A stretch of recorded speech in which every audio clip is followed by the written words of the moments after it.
Hey y'all, happy Friday. So today we are going to move ahead to Ruth, and we're going to read in the book of Ruth in chapter 1 to really start getting her story. So Ruth chapter 1 verse 1. In the days when the judges ruled, there was a famine in the land. And a certain man of Bethlehem of Judah went to sojourn in the country of Moab, he, his wife, and his 2 sons. The man's name was Elimelech, and his wife's name was Naomi, and his 2 sons were named Mahlon and Chilion. They were Ephrathites from Bethlehem of Judah. They went to the country of Moab and continued there. But Elimelech, who was Naomi's husband, died, and she was left with her 2 sons. And they took wives of the women of Moab. The name of one was Orpah, and the name of the other Ruth. And they dwelt there about 10 years. And Mahlon and Chilion died also, both of them. So the woman was bereft of her 2 sons and her husband. Then she arose with her daughters-in-law to return from the country of Moab, for she had heard in Moab how the Lord had visited his people in giving them food.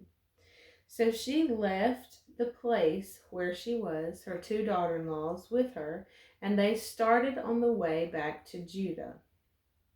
But Naomi said to her 2 daughters-in-law, "Go, each of you, to your mother's house. May the Lord deal kindly with you as you have dealt with the dead and with me.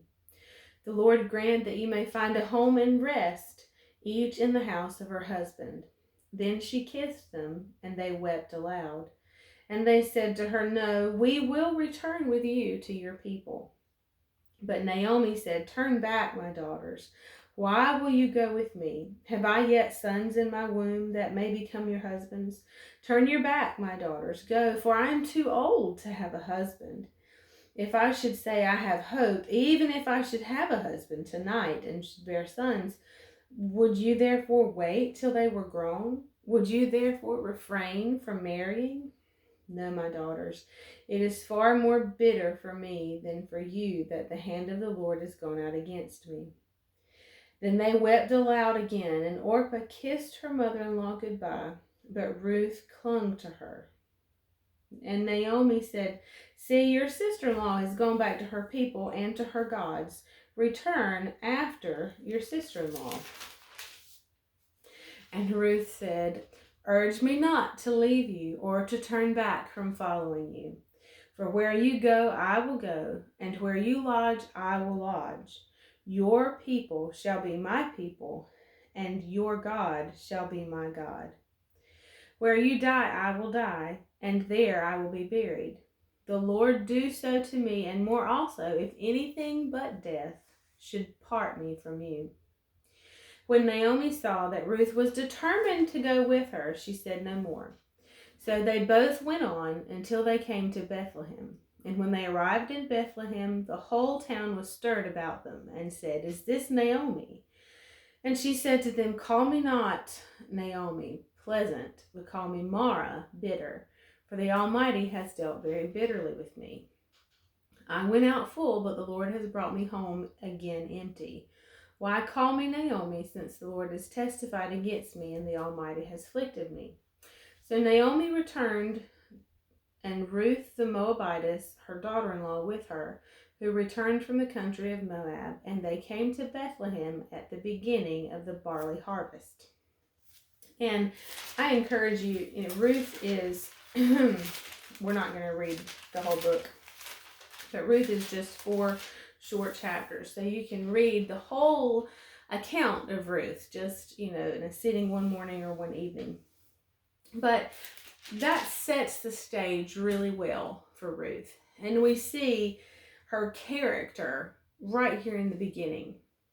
The first thing that I want to mention about these women that relates to Tamar is that we see Naomi release her daughter-in-laws from their duty if they were to take husbands, or they're not bound to Naomi or her family line anymore. Naomi's husband is gone. Both brothers are gone. And so she tells the girls, that's what Natalie and I get called all the time.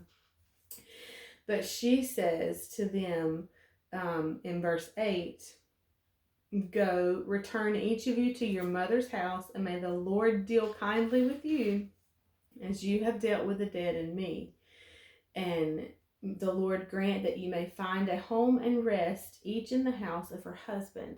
So she's releasing them from any duty to her or to her family name and lineage for them to return to their homes and basically start over again. And she blesses them in this and says, go, and may the Lord bless you. May you find home and rest in the house of your husbands. So that is the exact opposite of what Judah did with Tamar when he said, go to your father's house and wait until Shelah is ready. You see, Naomi released her daughters-in-law, but Judah held and kept Tamar captive pretty much in limbo, just with her life on pause. So we'll pick up here next week. I will see you then. Bye, y'all.